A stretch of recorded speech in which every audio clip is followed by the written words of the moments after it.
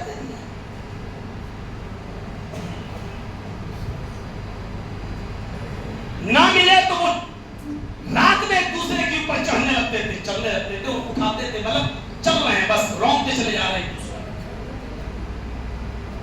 کچھ کہتی تو میں نے ایسے دیکھے کہ رات میں جیل کا تالا کھلوا کے ان کے لیے باہر سے منگوائی گئی، کیونکہ اس کے بغیر حالت ان کی خراب ہو رہی تھی۔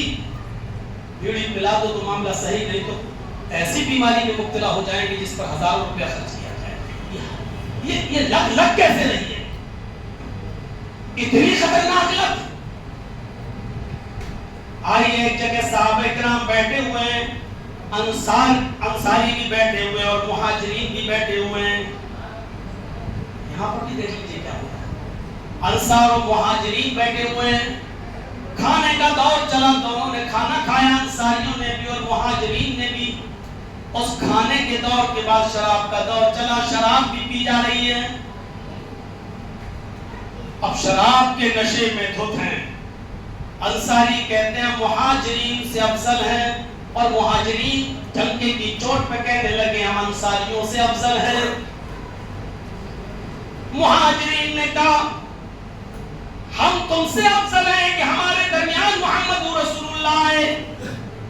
انصاری بھی شراب کے نشے میں دھت ہیں، کہنے لگے تم تو بھوکے تھے، کھانا ہم نے دیا، تم تو ننگے تھے، کپڑا ہم نے دیا، تمہارے پاس تھا ہی کیا، مدد ہم نے کی تمہاری، تم تو پھٹی چڑھا لیا آئے تھے، ہم تم سے افضل ہیں۔ جس جھگڑے کو ختم کرنے کے لیے جناب محمد رسول اللہ دنیا میں تشریف لائے، امیری اور غریبی کو مٹانے کے لیے، کالے اور گورے کے فرق کو ختم کرنے کے لیے محمد رسول اللہ صلی اللہ علیہ وسلم اس دنیا میں تشریف لائے، یہ لوگ آپس میں کہنے لگے کہ ہم تم سے افضل، ہم تم سے افضل، یہاں تک کہ ہاتھا پائی کی نوبت آ گئی، یہاں تک کہ تیر و تلواریں تک نکلنے لگی۔ میرے بھائیوں، اس موقع پر کسی طریقے سے ان دونوں کا بیچ بچاؤ کرایا گیا، یہاں بیچ بچاؤ کرایا جاتا ہے۔ اب قرآن کی محکم آیت نازل ہوتی ہے جو صاف طور پر فیصلہ کر دیتی ہے۔ اب قرآن کی آیت نازل ہوئی جس نے شراب کو پوری طریقے سے حرام کر دیا ہے، انما الخمر والمیسر والانصاب والازلام رجس من عمل الشیطان۔ جب قرآن پڑھ رہے تھے اس میں غلطی کر رہے تھے تو نماز سے روکا جا رہا ہے، لیکن اب تو تم نے ایک دوسرے کو مارنے کا پلان بنا لیا، ایک دوسرے کو اب سے افضل قرار ہونے، اپنے آپ کو دعویٰ کرنے لگے، ایک دوسرے کو نیچا سمجھنے لگے، بھائی چارہ ختم ہو رہا ہے، مار پیٹ کی نوبت آ رہی ہے۔ اس چیز کے لیے تو میں نے نبی اکرم کو بھیجا تھا کہ آپ ان تمام چیزوں کو ختم کریں۔ جب یہی ساری کی ساری چیزیں تمہارے اندر پائی جا رہی ہیں تو سنو، اس شراب کی وجہ سے تم نے بھائی چارے کو ختم کیا، اس شراب کی وجہ سے تم نے تیر و تلواریں نکالی ہے، اس شراب کی وجہ سے تم ایک دوسرے سے اپنے آپ کو افضل قرار دینے لگے۔ اس لیے اس برائی کی جڑ شراب ہے، آج کے بعد یہ شراب حرام قرار دی جا رہی ہے۔ یہ شراب، یہ جوا، یہ بتوں کے نام پر چڑھے ہوئے چڑھاوے اور یہ پانسے کے تیر، یہ ساری کی ساری چیزیں حرام ہے۔ فَاجْتَنِبُوهُ رِجْسٌ مِّنْ عَمَلِ الشَّيْطَانِ، شیطان کی گندگی ہے، شیطان کی خباثت ہے، بچو ان سے، بچو لعلکم تفلحون۔ اگر کامیاب ہونا چاہتے ہو تم تو ان ساری چیزوں کو چھوڑ، ان ساری چیزوں کو آج سے چھوڑ، حرام کر دیا گیا، یہیں سے شراب کے مٹکے پھوڑے گئے۔ میرے بھائیوں، آئیے اب ہم اندازہ لگا سکتے ہیں کہ شراب کا نقصان کیا ہے۔ شراب پینے کے بعد انسان اپنے آگے کسی کو کچھ سمجھتا ہی نہیں ہے، کی حیثیت ہی سب کچھ ہے. بڑے سے بڑے آدمی کو بھی وہ کچھ نہیں سمجھتا. اور اگر آپ کو یقین نہیں آتا تو آپ چلیے بخاری شریف کی اس حدیث کی طرف. جب شراب حرام نہیں ہوئی تھی تو حضرت علی رضی اللہ تعالی عنہ کی ایک اونٹنی کسی میدان میں گھاس کھا رہی تھی, چر رہی تھی, اور وہیں پر ایک مغنیہ گانا گا رہی تھی. حضرت حمزہ اس شو میں موجود تھے, اس مغنیہ کا گانا سن رہے تھے. بڑا دل فریب گانا. مغنیہ اس دور میں بھی شراب کے نشے میں دھت, وہ بڑی اشلیل ڈانس کر رہی تھی, بڑا بےہودہ گانا گا رہی تھی, اور اس نے حضرت حمزہ کو چڑھا دیا. اس اونٹنی کی طرف اشارہ کرتے ہوئے حضرت حمزہ کو چڑھایا. الا یا حمزہ للشرف النوا, اے حمزہ تو موٹی اونٹنیوں کے لیے پیدا ہوا ہے, تیرے لیے کسی اونٹنی کا پیڑ چاک کر کے اس کا کلیجہ نکال کر میرے حوالے کر دینے میں کیا برائی ہے؟ تیرے لیے کیا پرابلم ہے؟ تو بہادر ہے, تو ان موٹی اونٹنیوں کے لیے ہی پیدا ہوا ہے. چلو جائے صاحب, مغنیہ گانا گا رہی ہو, اشلیل ڈانس کر رہی ہو, یہ چڑھ گئے. یہ گئے اور انہوں نے خنجر نکالا. حضرت علی رضی اللہ تعالی عنہ کی اس اونٹنی کا پیٹ چاک کر دیا. حضرت علی رضی اللہ تعالی عنہ کی اس اونٹنی کا پیٹ چاک کر دیا, پھاڑ دیا, اور گوشت کا جو حصہ وہ مانگ رہی تھی اس کو نکال کے دے دیا. حضرت علی رضی اللہ تعالی عنہ کو جب پتا چلا تو وہ گئے اور کہا یہ کیا کیا آپ نے, یہ کیا کیا؟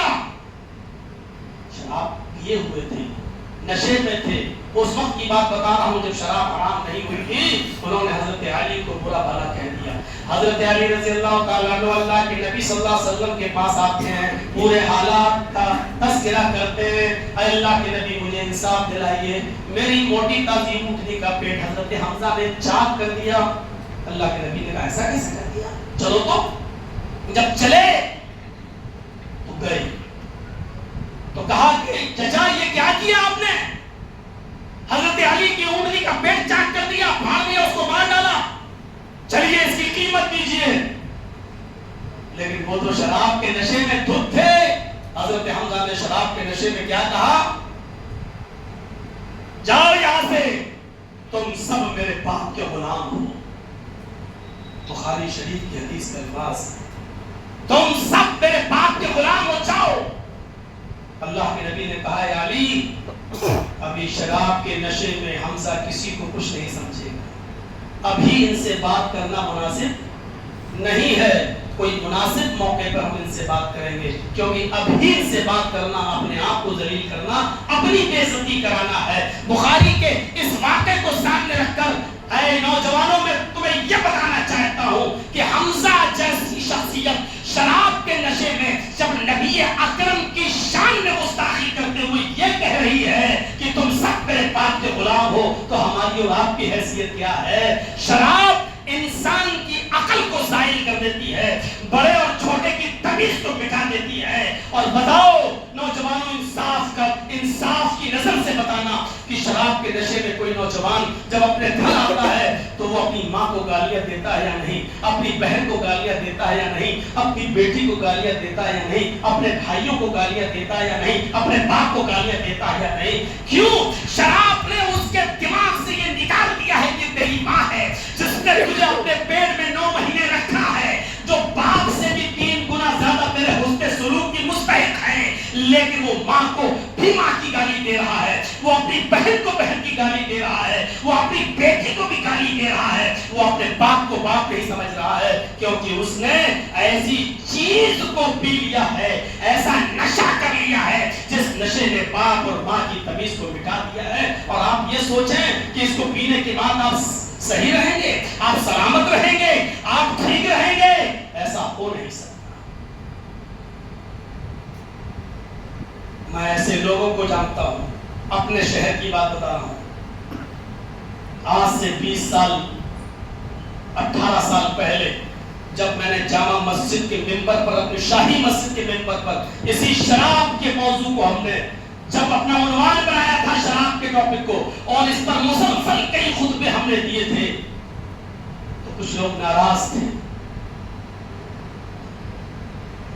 لیکن جو ناراض تھے آج یہ حال ہے کہ وہ آج ہم ہی سے پوچھ رہے ہیں کہ مولانا صاحب لکھنؤ میں کوئی ہاسپٹل بتائیے، میرے بیٹے کی دونوں کڈنی میں خراب ہو چکی۔ حالات انسان کو کہاں لا کر مجبور کر دیتے ہیں۔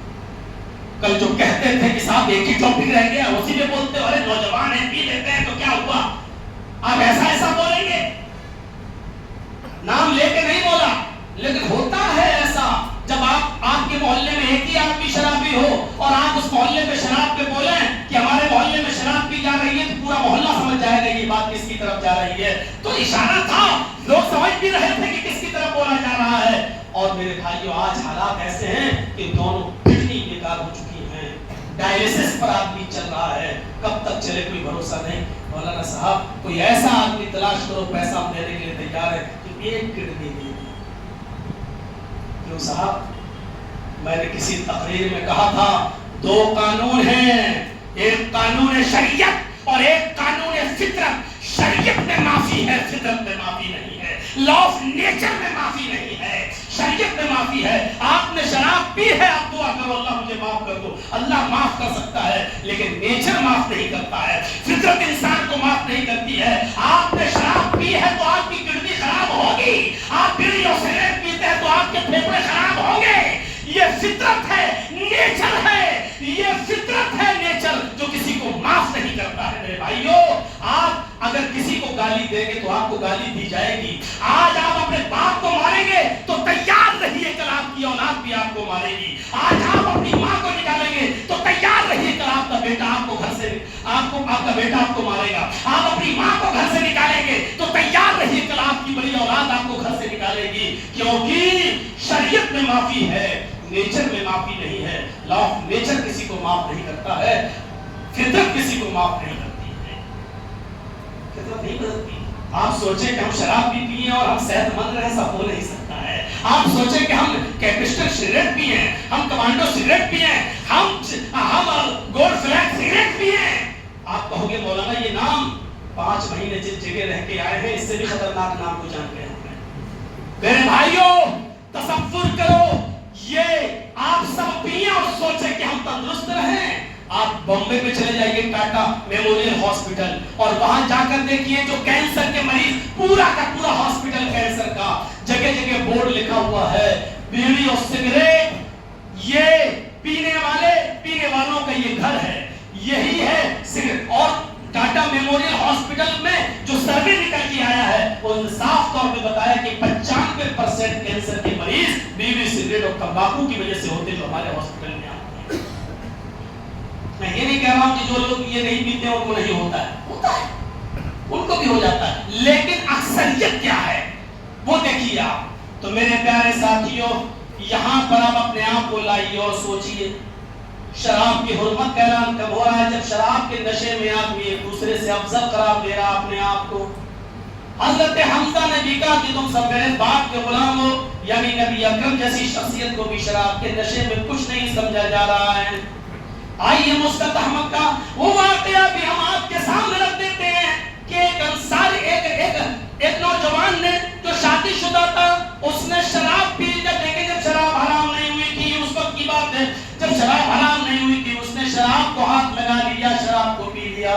شراب پینے کے بعد اس کو نشہ چڑھ گیا، جب نشہ چڑھا تو بیوی اور بیٹی کے فرق کو وہ بھول گیا اور اس نے نشے میں اپنی بیٹی کا ہاتھ پکڑ لیا۔ جب وہ اپنی بیٹی کو کھینچنے لگا، نوجوانوں ایک صحابی رسول شراب کے نشے میں، غور کرو، نبی کو اپنی آنکھوں سے دیکھا ہے، نبی کے اوپر وہ ایمان لایا ہے، نبی کو وہ جانتا ہے، لیکن شراب ابھی حرام نہیں ہوئی تھی، اس لیے اس نے شراب کو ہاتھ لگا لیا ہے، پی لیا ہے۔ اور اس نے ابھی شراب کے نشے میں اپنی بیٹی کا جب ہاتھ پکڑا، بیٹی چیخنے لگی، ماں نے اس کی چیخ سن کر بھاگتے ہوئے آئی، اور جیسی وہ بھاگتے ہوئے آئی اس نے دیکھا کہ میرا شوہر میری بیٹی کو کمرے کے اندر گھسیٹ کر لے جانا چاہتا ہے۔ اس نے جلدی سے اپنی بیٹی کو اپنے شوہر کے چنگل سے چھڑایا اور شوہر کو دھکا دے کر کمرے کے اندر بند کر دیا.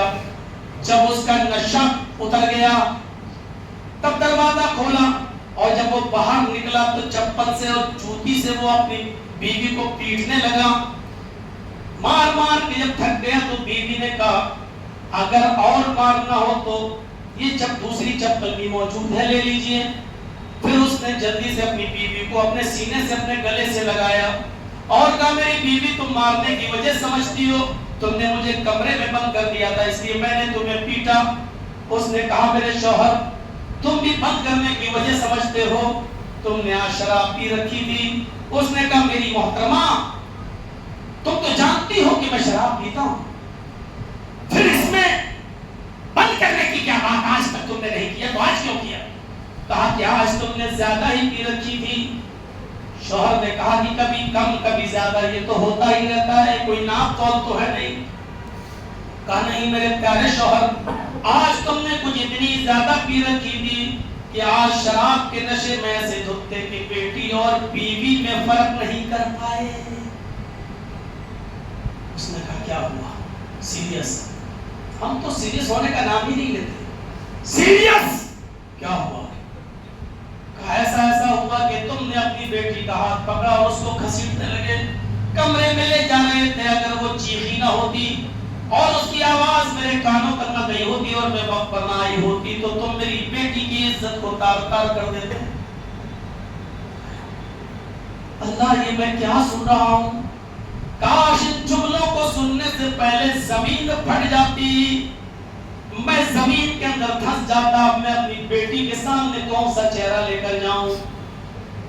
اپنی ماں اور اپنی بہن اور بیٹیوں کے سامنے شراب پی کر گندی گندی گالیاں دینے والوں, تمہارے ضمیر کیسے گوارا کر لیتے ہیں اپنا چہرہ اپنی بہن کے سامنے لانے کے لیے؟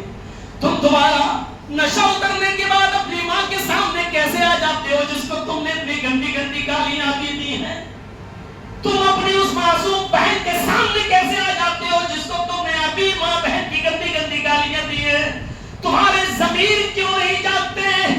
تمہیں ایسا کیوں نہیں محسوس ہوتا کہ یہ زمین پھٹ جاتی, میں زمین کے اندر سما جاتا؟ کاش اب میں کون سا چہرہ لے کر اپنی ماں کے سامنے جاؤں, اپنے باپ کے سامنے جاؤں, اپنی بہن کے سامنے جاؤں, اپنی بیٹی کے سامنے جاؤں. لیکن اتنی شرم و حیا کس کے پاس ہے, اتنی سوچنے کی طاقت کس کے پاس ہے؟ بہنوں نے بھی سمجھ رکھا ہے شراب کے نشے میں ہے, یہ اس کی روز عادت ہو گئی ہے. وہ تمہاری گالیاں سن سن کر بے شرم ہو چکی ہے, تمہاری ماں, تمہاری بہن, تمہاری بیٹی, اور تم بھی شراب پی پی کر بے شرم ہو چکے ہو. میرے بھائیوں یہ عادت چھوٹنے والی تمہاری نہیں ہے, اور ان کو بھی معلوم ہے کہ ہمیں یہ گالیاں سننے کی عادت پڑ چکی ہے. ورنہ سوچو کہ گالی کیسے نکل جاتی ہے. خانہ کعبہ کا طواف کرتے ہوئے ایک شخص اپنی ماں کو اپنی پیٹھ پر لاد کر, جو آنکھوں سے اندھی تھی, پیروں سے لنگڑی تھی, دانت نہیں تھے منہ میں, جو اپنی ماں کی کپڑے دھلتا تھا, اپنی ماں کے پیشاب و پائخانے کو بھی وہ صاف کرتا تھا, اس کو اپنی پیٹھ پر لاد کر وہ طواف کرا رہا ہے. اور حضرت عمر فاروق سے ٹکرا جاتا ہے, کہتا امیر المومنین کیا بھی میری ماں کا حق ادا نہیں ہوا؟ یہ میری ماں ہے جو آنکھوں سے اندھی ہے, پیروں سے لنگڑی ہے, دانت نہیں ہے منہ میں, کھانا میں بنا کر کھلاتا ہوں, اس کی پیشاب اور پائخانے اس کا میں صاف کرتا ہوں. اس نے طواف کی خواہش ظاہر کی, میں اپنی پیٹھ پر لاد کر اس کو لایا ہوں. اے امیر المومنین کیا میں نے ابھی بھی اپنی ماں کا حق ادا نہیں کیا؟ حضرت عمر فاروق ہنستے ہوئے کہتے ہیں تم اپنی ماں کے حق کی بات پوچھتے ہو, تمہاری ماں جب تمہیں جل رہی تھی, تمہاری ماں جب تمہیں پیدا کر رہی تھی, جب تم اپنے ماں کے بدن سے, اس کے پیٹ سے باہر آ رہے تھے, پیدا ہو رہے تھے, اور درد زہ سے جب تمہاری ماں چیخ رہی تھی, چلا رہی تھی, جب تم اپنے ماں کے پیٹ سے باہر آ رہے تھے اور اس کے منہ سے جو پہلی آواز نکلی, جس درد سے وہ تمہیں جل رہی تھی, پیدا کر رہی تھی, اس کے منہ سے جو پہلا لفظ, پہلی آہ نکلی, ابھی تو نے اپنی ماں کی اس پہلی آہ کا بھی حق ادا نہیں کیا. تو پوچھتا ہے کہ میں نے اپنی ماں کی پوری زندگی کا حق ادا کر دیا یا نہیں کیا؟ ابھی تو نے اپنی ماں کی اس پہلی آہ کا بھی حق ادا نہیں کیا. جس کا مقام, جس کا مرتبہ اتنا بلند ہو, اس کو تم شراب کے نشے میں کیسے ماں بہن کی گالیاں دے دیتے ہو اور کیسے